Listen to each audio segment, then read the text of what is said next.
હાઈકોર્ટમાં પીએચડી વિદ્યાર્થીની દ્વારા જે આક્ષેપ કરવામાં આવ્યા છે તેમાં આક્ષેપ મુદ્દે કુલપતિ ડોક્ટર ઉત્પલ જોશીએ પણ નિવેદન આપ્યું છે। કુલપતિએ કહ્યું કે એનએસયુઆઈ દ્વારા મૌખિક રજૂઆત કરાઈ હતી, અમને હજુ કોઈ લેખિત કોઈ ફરિયાદ નથી મળી। આ મામલે કોઈ પણ છાત્રએ ફરિયાદ કરી જ નથી। યુનિવર્સિટીમાં સેક્સ્યુઅલ હેરેસમેન્ટ કમિટી પણ છે, કમિટીમાં પણ હજુ સુધી કોઈ જ ફરિયાદ નથી મળી।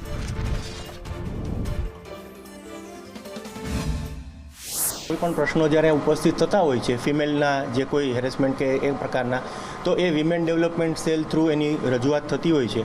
અમારી પાસે જ્યારે આવી રીતે કોઈ વિમેન ડેવલપમેન્ટ સેલમાંથી ભૂતકાળમાં પણ થયેલું છે, જ્યારે રજૂઆત આવતી હોય છે ત્યારે નિયમ અનુસાર જે કંઈ કાર્યવાહી કરવાની છે એ યુનિવર્સિટી કરે છે। નહીં, અત્યારે આપણે વિદ્યાર્થીનીએ એની ઓરલ રજૂઆત કરો એ વિદ્યાર્થીની મેં જે કહ્યું પ્રમાણે આ સિસ્ટમથી એ અવગત હોય તો એ પોતાની રજૂઆત કરી શકે છે એ માધ્યમથી।